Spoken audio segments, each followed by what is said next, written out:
अस्सलाम वालेकुम स्टूडेंट्स। आज का जो लेक्चर आपके पास है वो सेकेंड ईयर के पहले चैप्टर इलेक्ट्रोस्टैटिक्स और इसमें जो सेकेंड पार्ट हमने स्टार्ट किया था कैपेसिटर का, वो हम आगे इसको फर्दर लेके चलेंगे। आर्टिकल का जो नाम है वो आपके पास है capacitance of a parallel plate capacitor.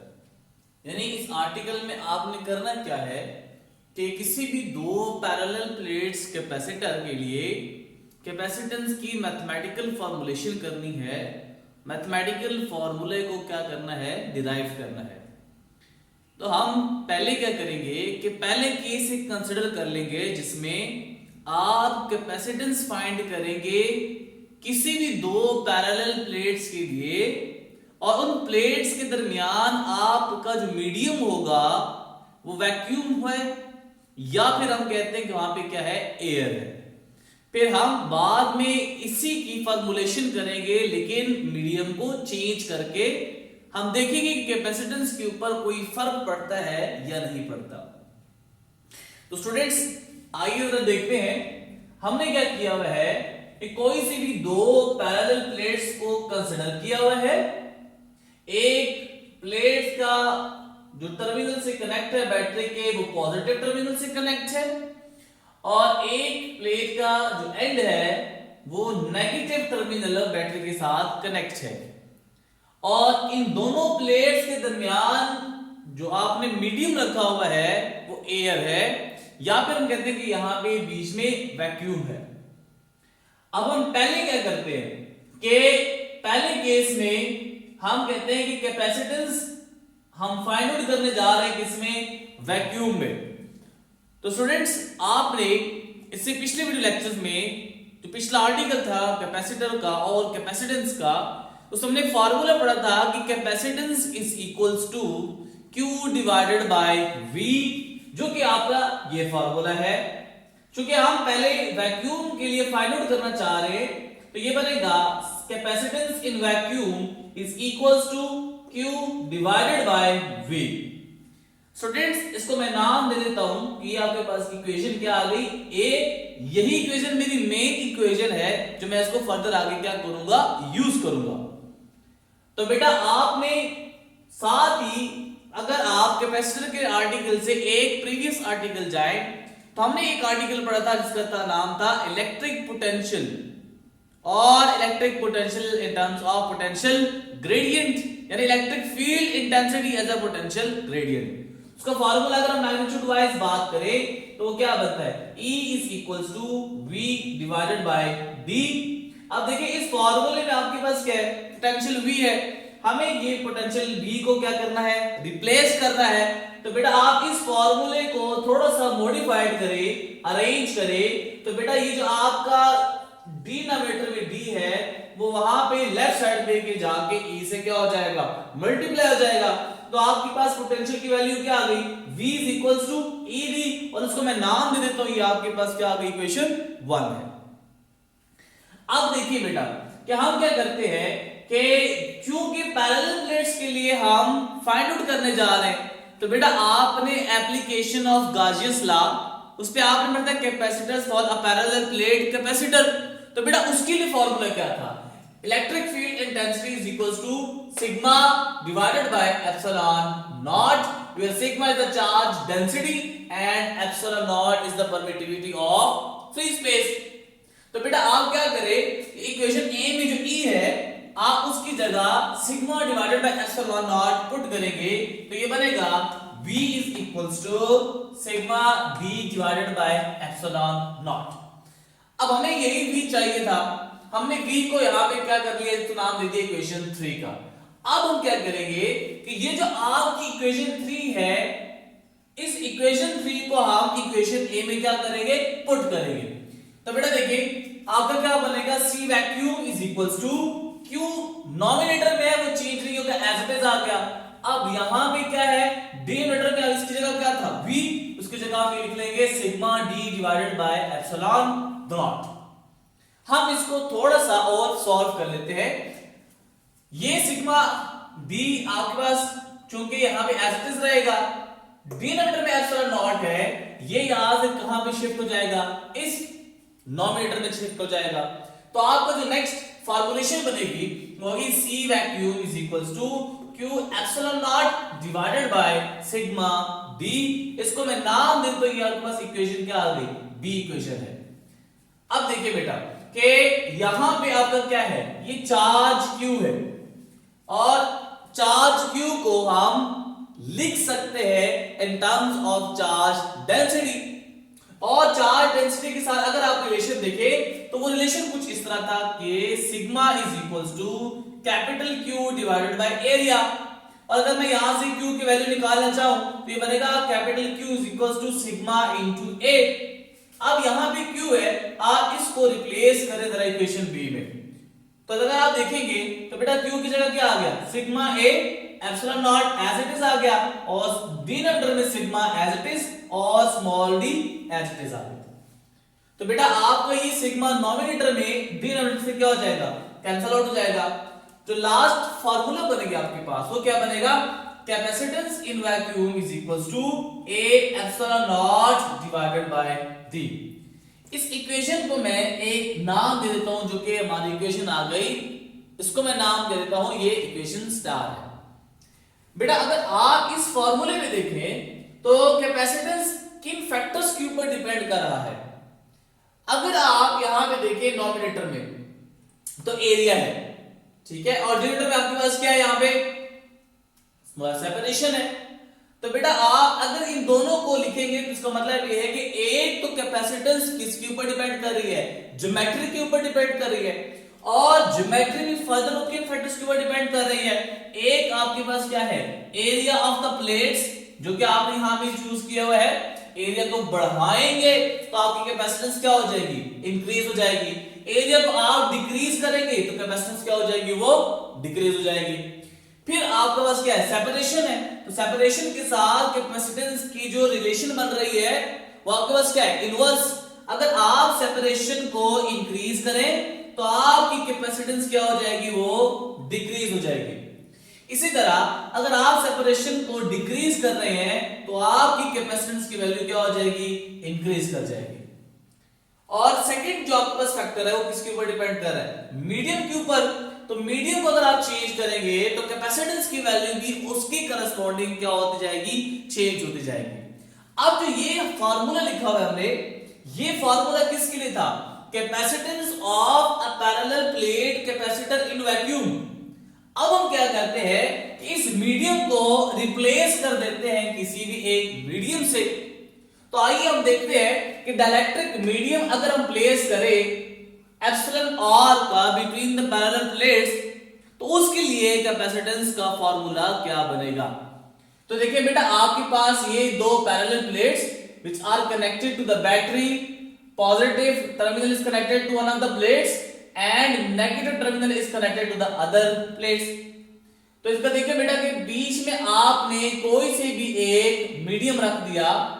जब आप मीडियम रखेंगे तो बेटा अगर आप वोल्ट मीटर से पोटेंशियल की वैल्यू कैलकुलेट करें तो बेटा आपको वहां पे जो वैल्यू मिलेगी वो यहां पे जो पोटेंशियल की वैल्यू थी उससे क्या हो जाएगी, कम हो जाएगी। जब आपने पोटेंशियल की वैल्यू फाइंड आउट कर ली, मेजर कर ली बाय वोल्ट मीटर, तो पोटेंशियल की वैल्यू कम हो गई। तो अगर आप एक रिलेशन देखें तो क्या बनता था बेटा, C is equals to Q divided by V। तो अगर आप पोटेंशियल को डिक्रीज करेंगे तो ऑटोमेटिकली आपकी देखिए बेटा कि कैपेसिटेंस की वैल्यू क्या हो जाएगी, कम हो जाएगी। तो बेटा अगर आप देखें कि मैथमेटिकली इसको मैं क्या करता हूं, यहां पे प्रूफ करता हूं। देखिए बेटा आपने क्या लिखा था कि capacitance in vacuum is equals to A epsilon naught divided by D। A epsilon naught divided by D आपके पास फार्मूला था किसके लिए, वैक्यूम के लिए। अब आप एक रिलेटिव परमिटिविटी का कोई मीडियम आपने यहां पे क्या कर दिया है, बिटवीन द प्लेट्स रख दिया है। उस केस में जो फार्मूला बनेगा मीडियम के लिए बनेगा capacitance in vacuum is equals to A epsilon naught epsilon R divided by D, where A is the area of these plates, epsilon naught is the permittivity of free space, and epsilon R is the relative permittivity of that medium which is placed between the plates. अब जो D है that is the separation, इन दोनों plates के दरमियान जो separation है उसको हमने क्या नोट किया है स्मॉल डी से। तो बेटा थोड़ा सा आप इसको अरेंज करें तो एप्सिलॉन आर अगर मैं इसको साइड पे अलग सेपरेट करके लिख लूं और ब्रैकेट में अगर मैं ये लिखता हूं A epsilon naught divided bye D, तो फ्रॉम इक्वेशंस डायरेक्ट आप अगर देखें तो A epsilon naught divided bye D किसके बराबर आ रहा है, कैपेसिटेंस इन वैक्यूम के।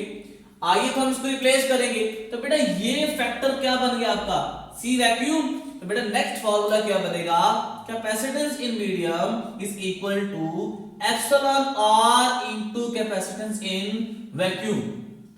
तो बेटा अगर आप इस फार्मूले को देखें, let's say for example capacitance in vacuum की वैल्यू आपके पास आ रही थी 5 फैराड और एप्सिलॉन आर की वैल्यू मैं लेता हूं क्योंकि वो हमेशा 1 से क्या होगी ग्रेटर होगी, तो मैं ले लेता हूं बेटा आपके पास क्या है 2। तो जब आप मीडियम में कैपेसिटेंस की वैल्यू को कैलकुलेट करेंगे वो कितना आएगा 10 फैराड। तो बेटा अगर आप इस फॉर्मूले से देखें तो हम कह सकते हैं कि मीडियम चेंज करने से, रिलेटिव परमिटिविटी का कोई भी मीडियम प्लेस करने से कैपेसिटेंस इन मीडियम ज्यादा हो रही है by a factor of epsilon r. It means that capacitance in medium increases the capacitance by a factor of epsilon r. इसका मतलब ये हुआ कि अगर आप डाइलेक्ट्रिक बीच में रखेंगे तो इसका मतलब ये है कि वो कैपेसिटेंस की वैल्यू को क्या कर देगा, इंक्रीज कर देगा। एप्सिलॉन आर क्या है, इसको मैं अगर लिखूं इस फॉर्मूले से तो ये आएगा epsilon R is equals to capacitance in medium divided by capacitance in vacuum.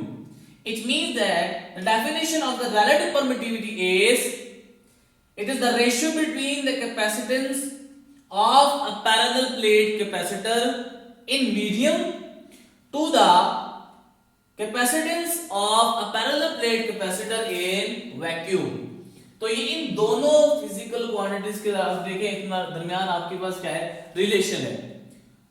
अगर ये देखें बेटा अगर ये रेशियो है तो कैपेसिटेंस यहां भी सेम है, ये भी कैपेसिटेंस है, तो दोनों क्वांटिटी क्या हो गई है सेम हो गई है। इसका मतलब ये हुआ कि इसकी जो यूनिट है वो कोई भी नहीं होगी, because it is the ratio between two similar quantities. ये कुछ बातें थी आपकी मैथमेटिकल फॉर्मूलेशन थी capacitance for a parallel plate capacitor के लिए। अब हम कुछ इंटी टेस्ट पॉइंट ऑफ व्यू से और बोर्ड पॉइंट ऑफ व्यू से हम एमसीक्यूज को सॉल्व करते हैं। पहला क्वेश्चन ये है कि आपने एक दो पैरेलल प्लेट्स कंसीडर कर लिए, एक पॉजिटिव प्लेट है एक आपके पास नेगेटिव प्लेट है। आप देखें कि इलेक्ट्रिक फील्ड लाइंस हमें पता है कि पॉजिटिव प्लेट से नेगेटिव प्लेट की तरफ होती हैं। आपने एक रेक्टेंगुलर बॉक्स टाइप का या शीट उन प्लेट्स के दरमियान क्या कर दिए रख दिए, जिसका हमने एंड को नाम दिया P, Q, R और S। आपने ये बताना है कि वर्डन कितना होगा। बेटा याद रखिए कि वर्डन चूंकि इलेक्ट्रिक फील्ड अगर आप देखें तो वो एक कंजर्वेटिव फील्ड है और वर्डन इन अ कंजर्वेटिव फील्ड क्या होता है जीरो। उसका मतलब है कि वर्डन की वैल्यू यहां पे क्या आ जाएगी जीरो के बराबर आ जाएगी। तो इस एमसीक्यू में जो भी ऑप्शन आपको दिया जाए तो आपको याद रखिए बेटा कि चूंकि इलेक्ट्रिक फील्ड एक फील्ड है तो अगर आप देखें तो उसमें वर्डन की वैल्यू आपके पास क्या होगी क्लोज पाथ है तो वहां पे क्या है जीरो है। ठीक है, नेक्स्ट आपके पास है कि फॉर एग्जांपल इसी एमसीक्यू से अगर मैं एमसीक्यूज बनाता हूं तो वो ये है कि एक आपके पास चार्ज Q जो कि आपने एक कैपेसिटर को दे दिया, क्योंकि उसके दो प्लेट्स हैं, उसका टोटल चार्ज कैपिटल Q है। आप ये बताएं कि इंडिविजुअल कैपेसिटर की जो प्लेट के ऊपर चार्ज आएगा वो कितना होगा। और ऑप्शन आपको दिए जाते हैं। पहले ऑप्शन आपके पास है एक प्लेट के ऊपर Q, दूसरे प्लेट के ऊपर भी क्या आएगा Q आ जाएगा। दूसरा बी ऑप्शन है एक प्लेट के ऊपर प्लस Q आएगा और दूसरे प्लेट के ऊपर माइनस Q आएगा। चारवी ऑप्शन है कि एक प्लेट के ऊपर Q/4 आएगा और दूसरे प्लेट के ऊपर भी क्या आएगा Q/4 आएगा। और डी ऑप्शन आपके पास है ऑल ऑफ दिस। याद रखिए बेटा इसमें ठीक ऑप्शन जो बनती है वो आपके पास है प्लस Q और माइनस Q।